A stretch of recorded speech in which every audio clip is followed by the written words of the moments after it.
Hello, hello, hello, and welcome to Terry Messenger's Genius Zone. And wow, you guys know that this is the place and the space where you are going to get the greatest, empowering mind and body information.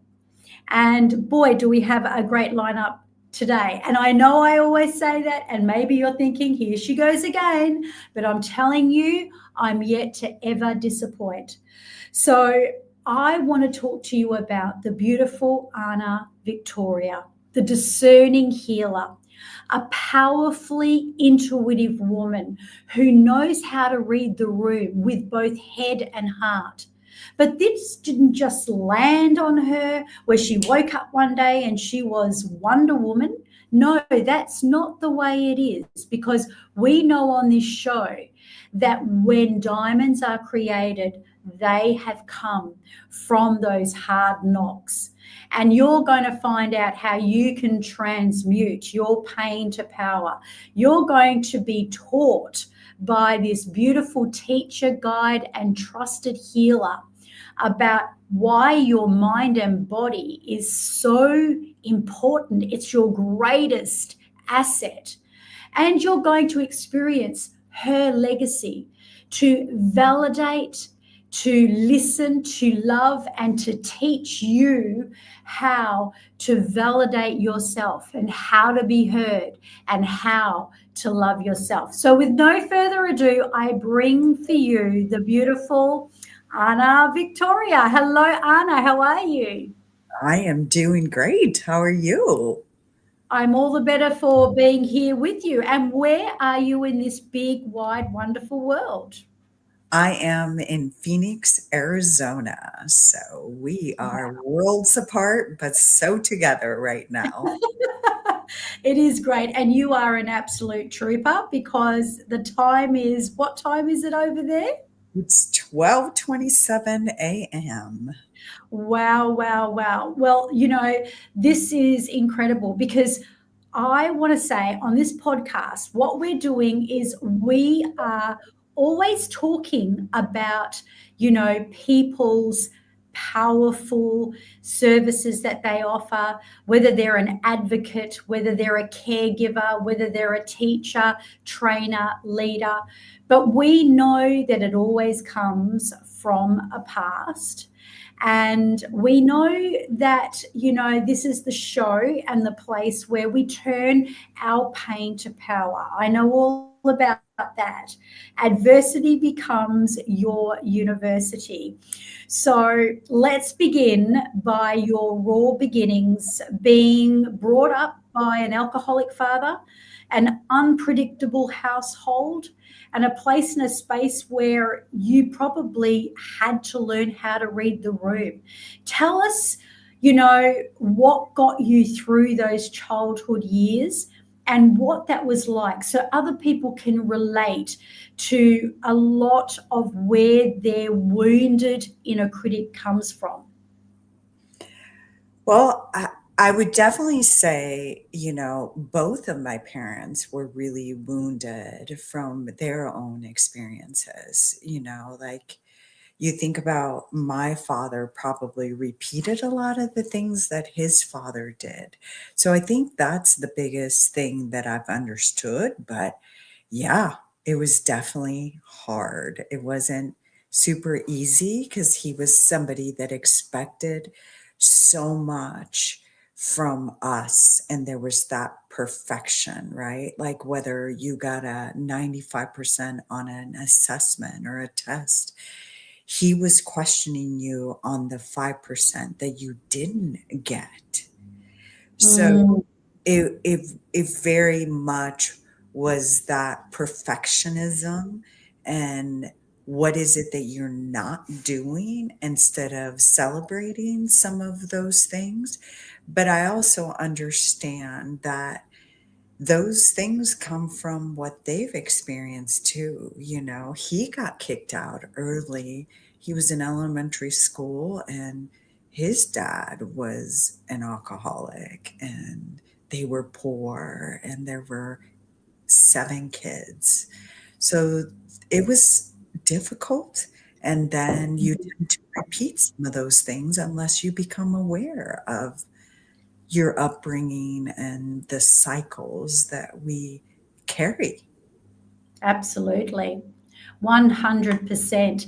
And, this leads me into the fact that, you've come to understand yourself. And I think Wayne Dyer says it, to know thyself.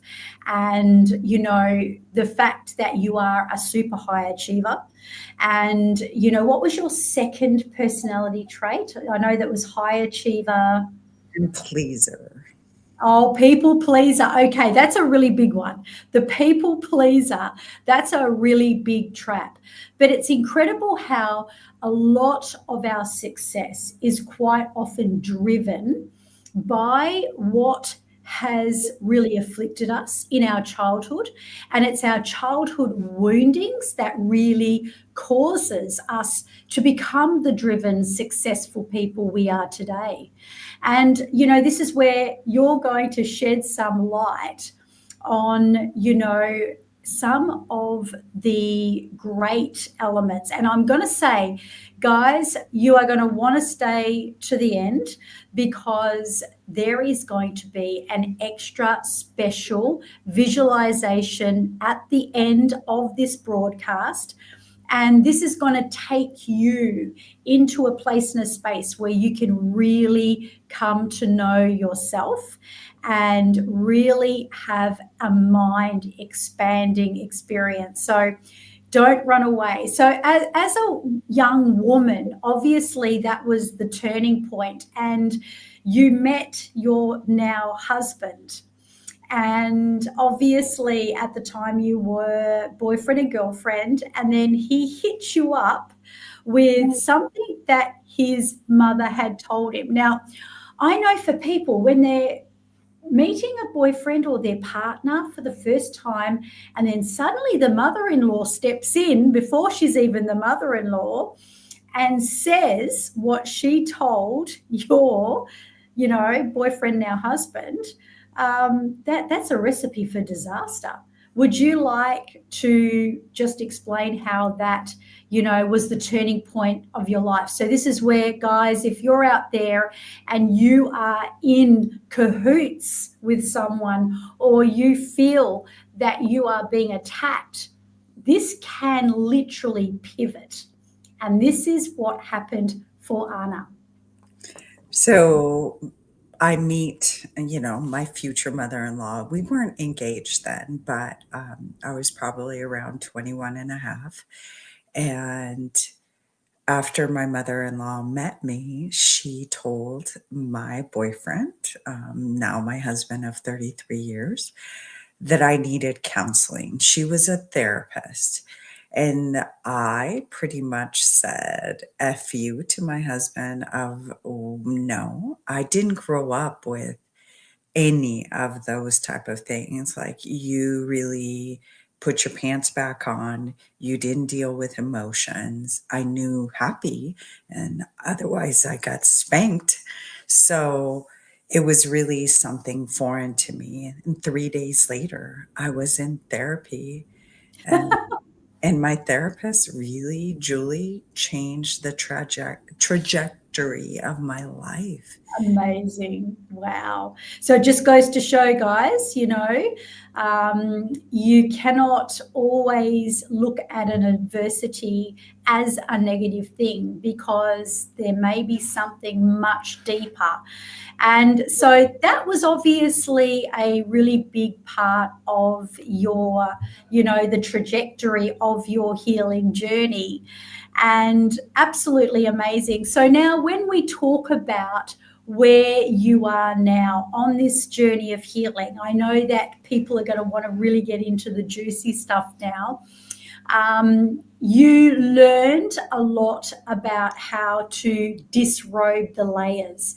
So when we're talking about disrobing the layers, we're kind of like almost pulling the Band-Aid off, aren't we? We're ripping off the Band-Aid and unwrapping those bandages to reveal our wounds.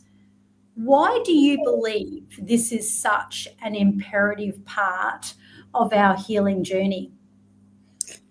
Because we have to go there in order to heal. Like if we're really not conscious about what has transpired and how that affected us, and especially as children, right? We have a certain narrative as children with the mind that we have at the time that is not matured. It's not till our middle 20s that our prefrontal cortex is totally, developed. So it is imperative for us to see how our past continues to play a role in our present and even in our future, almost like with that fear, like, instead of what's possible, what could really be wonderful, instead of freaking out. So I I love that.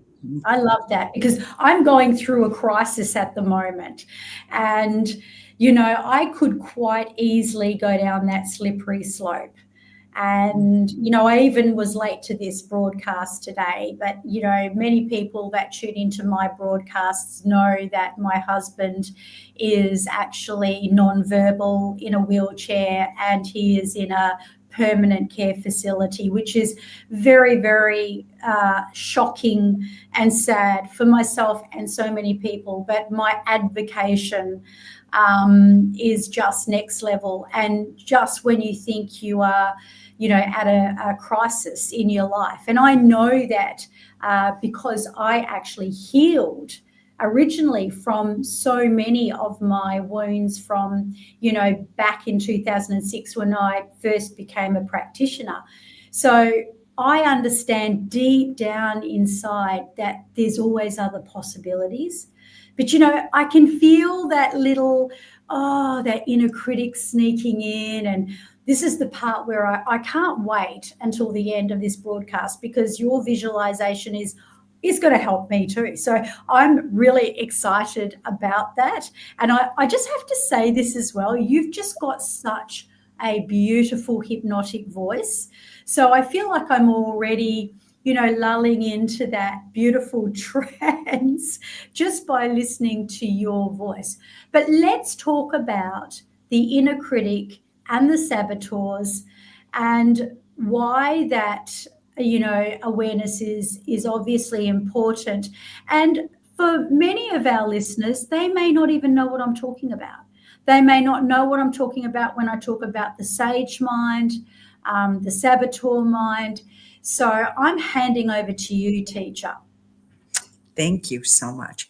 So I think this is going to be helpful. This is a brain, and our inner critic lives in this left side of the brain. There are more details, but you really don't need to know everything about that.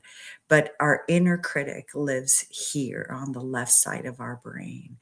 And it is that pesky voice that it constantly gnaws at you and tells you you're not good enough, or that you're stupid, or what were you thinking, or you're such an imposter, or you don't deserve that. And then on the right side of our brain, we have our sage. And if you think of the sage in the Native American culture, they use the sage to push away the evil.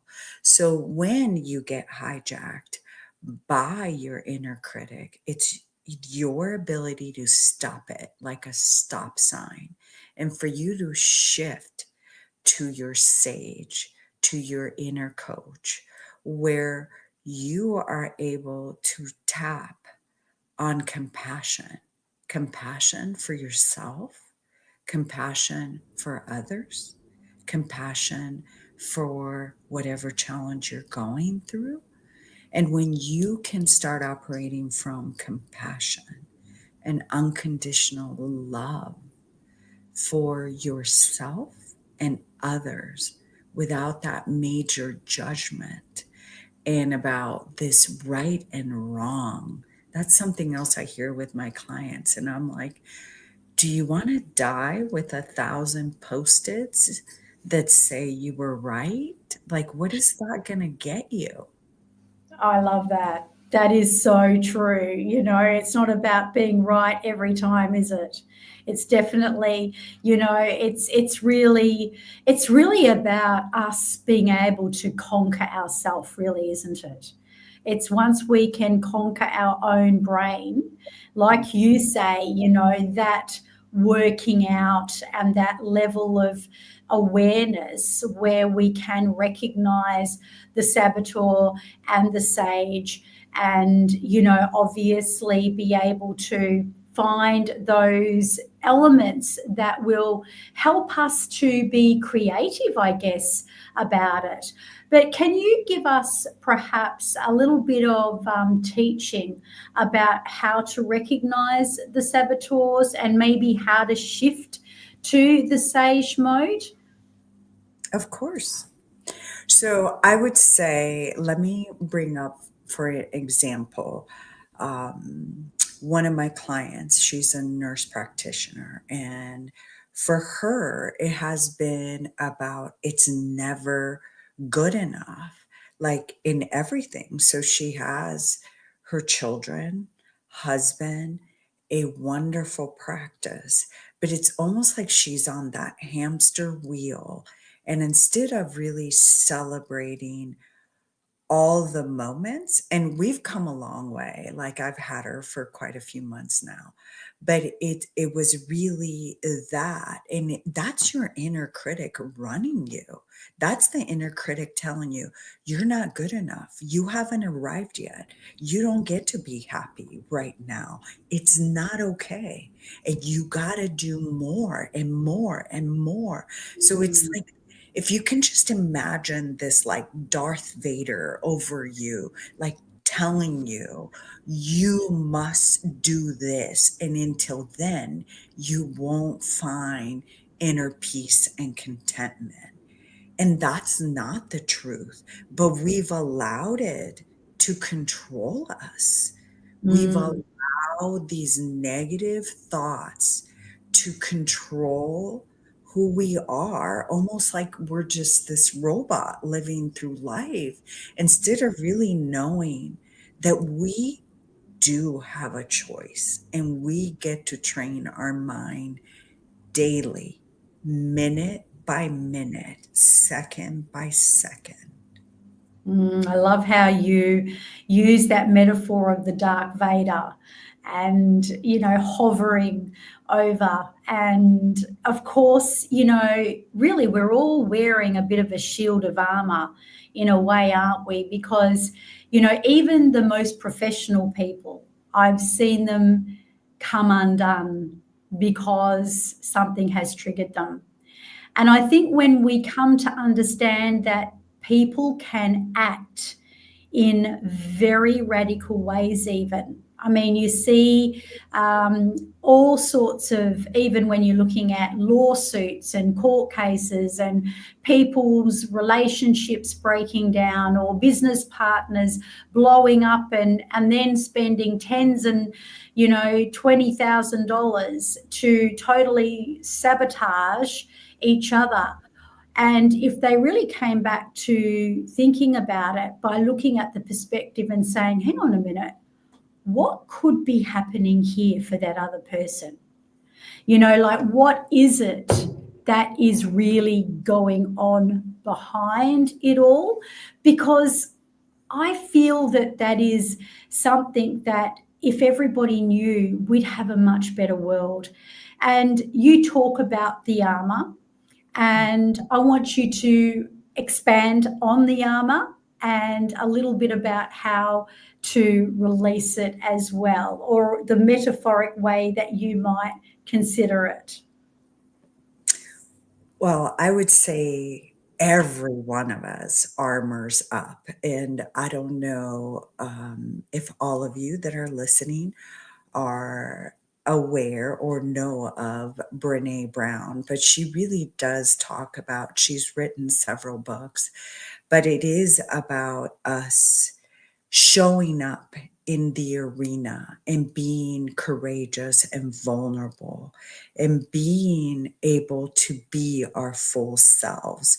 And there will always be people in the cheap seats, if you can imagine the arena, that are going to criticize. And part of that, that is your thoughts that you developed in childhood to survive and succeed.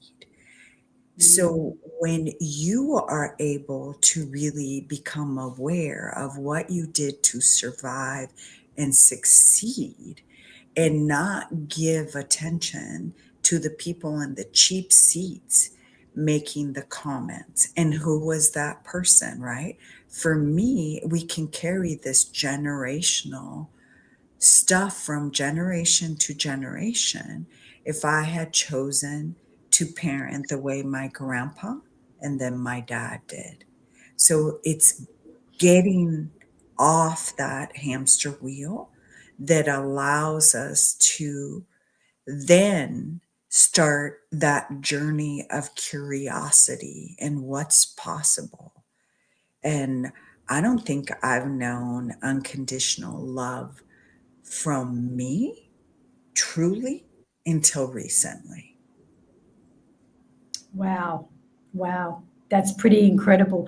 And I hear that love is very underrated because a lot of the coaches that have come into the podcast have sworn that love is what covers all. You know, if you can bring love into your heart, if you can expand your whole, you know, yourself with that, flood yourself with love, then that's going to make a big difference. So how did you come into that then, you know, since that it was, you know, obviously only just recently that you did come into it? Can you share that with us? Of course. I really do think it took this certification for me and becoming a coach and really diminishing my judge. Because when we are judged and judge ourselves constantly and measure our successes, like almost for me, it's almost like every day I have a list of things that I must accomplish. And if I didn't, then it was like I was not good enough. And when we can separate that I can be okay with me and I don't have to accomplish for my self-worth. And I'm not saying becoming a lazy person. I'm very driven and I want to make a difference in the world. But for me to constantly be measured by how others treat me, how they decide I am, is giving your power away. And I feel like it has been recent that that inner voice of you're not good enough. There's always more to do. You can improve in this way and in that way. And instead, I can use those tools from my inner coach and they can Mm. be much more positive and creative because I am a super driven person, but I am able to sit with myself and know that I am complete and I'm okay. And even when I make mistakes, I can learn from them and I don't have to freak out, especially when it's something like money wise. Because Mm. my family came here to the United States with $200 and we started all over again when I was 12. So for me, money, anything where, I lost my AirPods, you know, Mm. would go into this rabbit hole of how much how much time is it going to take for me to earn that money to buy them again and to beat myself up over something where I lost it, broke it, whatever it was. And that's back to Mm, coming here with $200 and feeling that stress of my parents, which yeah. must have been huge, 4 children. I was 12, my brother was 13, my other brothers were 6 and 8. Is that within 5 years? Maybe I don't have the math Mm, correct. But to start all over again, when we grew up very privileged, like we had maids, we had a security guard. So those little things, right? Just I can talk about finances and feeling like, an earthquake in that way financially. But right. every one of us have those triggers of Yeah. why we get set off and we all of a sudden don't have our footing. Mm. Oh, absolutely. And it's interesting that you say that, because there are so many people that have got that saboteur around their money, and that saboteur around, what money means, and the fear of, being without it. And I feel that it's when that happens, the more you fear something, it like chases you, because you're paying so much attention to it. So this is why I'm really excited about, the next step that we're going to move forward to, which we will obviously preface it first with, talking a little bit about it, so everybody can make that decision if they do want to really stay for the visualization. Because I always say it's best to listen to this if you are driving. It's probably not the greatest time to listen to it. So you can always come back to this podcast later and listen and enjoy it. For those of you that listen to it, you can listen to it again and again and again. And you'll find that there's always something new that's going to come up. So, I feel that when we come to know thyself, this is where we call the shots. We learn how to take control of our mind. So rather than going down rabbit holes, which I could feel myself sliding down that rabbit hole a little bit, like it's I mean, we're only human. So, I could feel myself getting sucked into that rabbit hole. And then I thought, bam, I'm ready for this. Yes. Yes. And, when I realized that I really needed to come into that realization, everything changed, because it's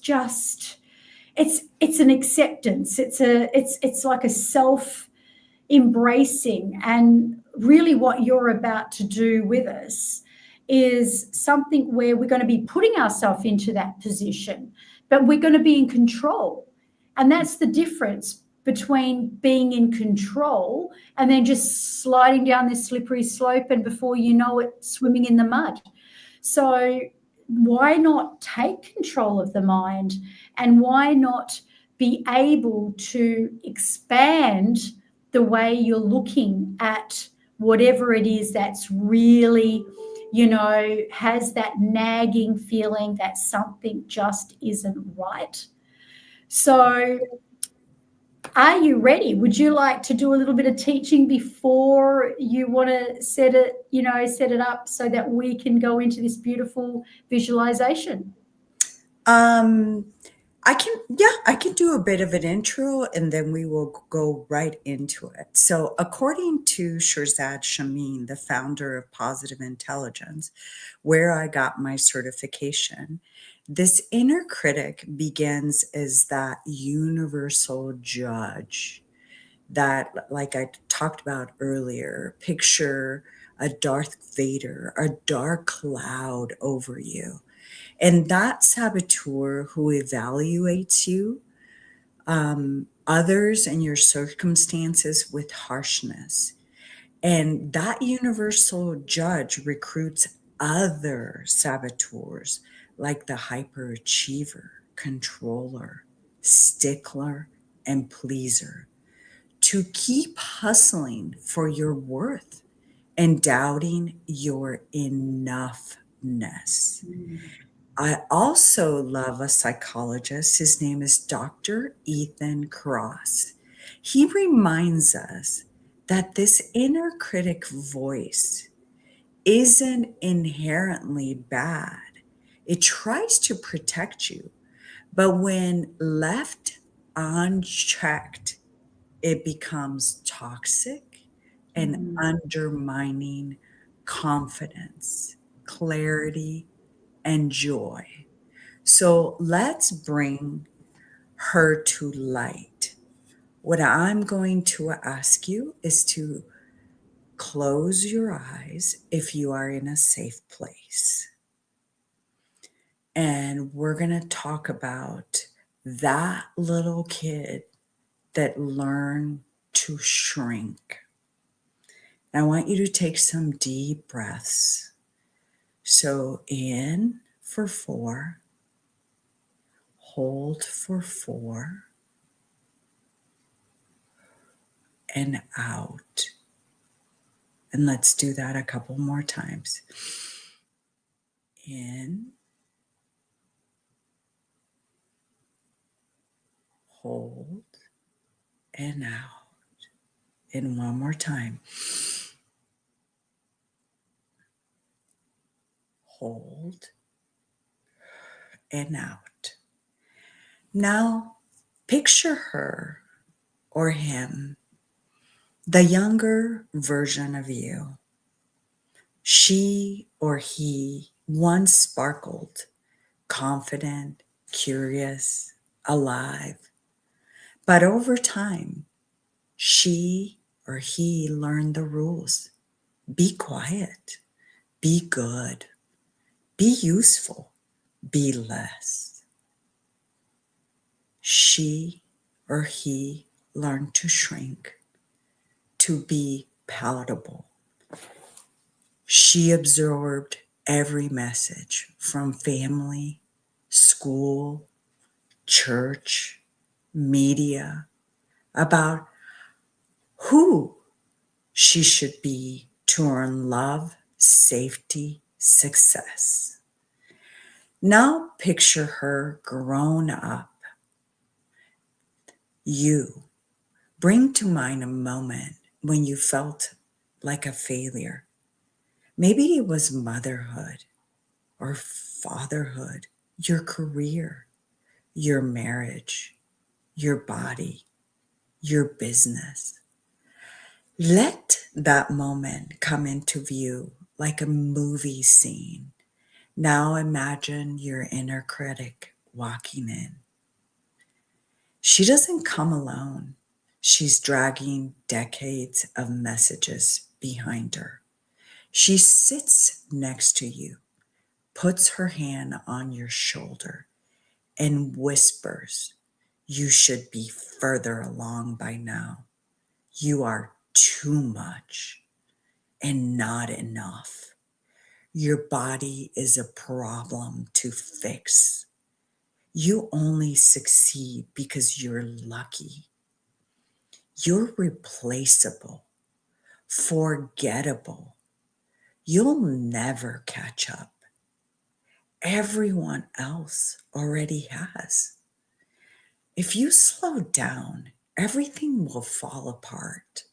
You're not lovable unless you're useful. Your weight is the reason you're not respected. You're not pretty enough, good looking enough to be taken seriously. If people really knew you, they wouldn't stay. You should be grateful. How dare you want more? Feel the weight of the words. Where do they land in your body? Tight shoulders, shallow breath, a knot in your stomach. This is not a whisper. It's a generational inheritance, a cultural script. But now we get to choose something else.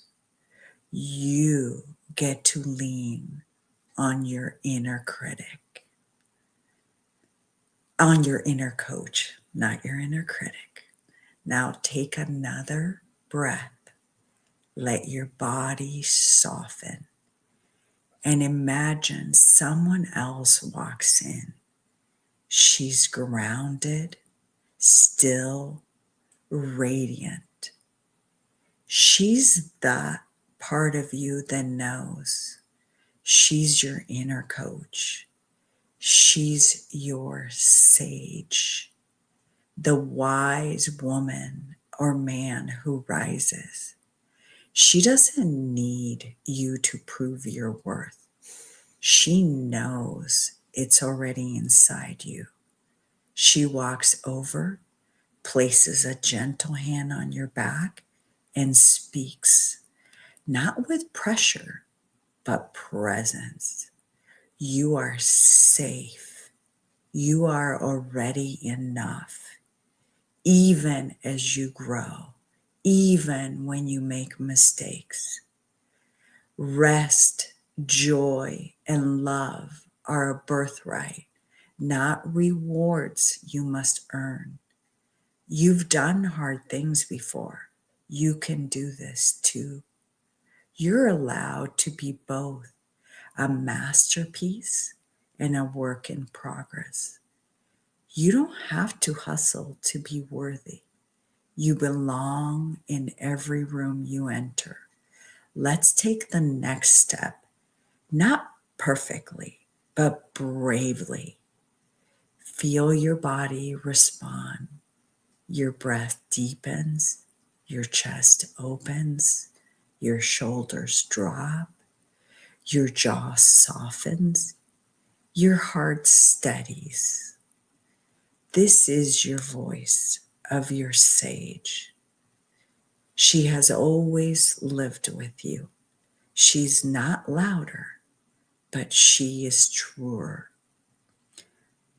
When you're ready, I'm going to invite you to open your eyes and really lean on your inner coach and know that you do not have to pay attention to that inner critic trying to tell you you are not good enough. You are good enough as you are that work in progress. And that little child, before you developed all those ways you needed to survive and succeed, knows how incredible you are. Keep that in your mind and your heart as you move forward today and every day.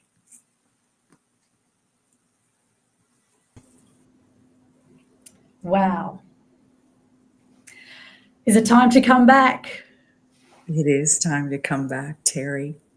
I definitely wanted to stay there, especially embracing that. That is, that just totally shifted some energy in me. And I know that anyone here at home listening, this is absolutely incredible work. And this is just a taste and a tip of the iceberg of what this beautiful lady, this healer, can do for you. And of course, the show wouldn't be the show unless I asked this final question, and I always love to do so. And I'd like to add to people that if you would like your own personal private coaching session where you can speak personally to Ana, we will have all the details in the show notes, and you will be able to contact this beautiful lady. And here's my last question that we always love to go out on, because people are usually in momentum at this point of the show. So getting off the show, thinking about all that we've spoken about and bringing so much wisdom that you've brought, is there something that you would either like to reiterate that you've already spoken about, or something that you'd love to share with that person that's praying for this, because that person is where you once were, where I was once were, before knowing, before recognizing that something's not right, but not knowing what. Have you got any last words you'd like to share? I sure do. I read a book, Worthy, by Jamie Kern Lima, and she gives us data. And to me, that really resonates with me. And I know I was put on this earth to guide and help people heal and not listen to that inner critic. And I love, well, I'm going to back up a second. Jamie Kern Lima gives us the data of 80% of women don't feel good enough. And that is a drive for me. It's That's almost you. like I wish I could get on a huge intercom and tell every woman, yes, you are worthy. You are worthy of love, and especially your own love. And Mm, 91% of women have an issue with their body. And to me, that just is so calling to how many of you out there that are listening to us of you don't wait to feel good when you lose the 5 or 10 pounds. You can be okay and love yourself as you are. If you yeah. want to work on improving, and the same with men, Terry, Oh, yeah. 76% Yeah. of men and our young men are struggling. So, Mm, yeah, I think I will be forever um, on your right shoulder, just like the Nike brand, letting you know that you can do it. And I oh, do wow. believe Yay. in you. Like I'm right there, letting you know that you do not listen to that inner critic. And my last thing is I love Doc Amen. He's a famous psychiatrist here in the United States that does brain imaging. Mm, Has written a book on resilient, like how to raise resilient children. So I don't do it alone. I really yeah, look for these amazing mentors to teach me. And the reason yeah. I'm holding my arm is because he says if I was ever to do a tattoo on my body, it would be me asking myself, is it true? So Oh, yes. I've when heard him say that. right? When that inner critic enters us, it's your time to stop. It's your time to pause and go, is it true?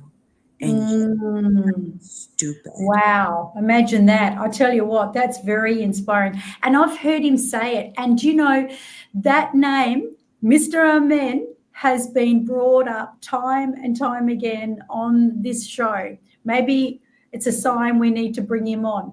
But you are such a generous, giving person. You have, obviously highlighted to people books, names, very, very unselfishly. And for that, I am truly grateful. So, what can I say except thank you so very much for your generosity and everything that you've brought to this show. Thank you, Terry.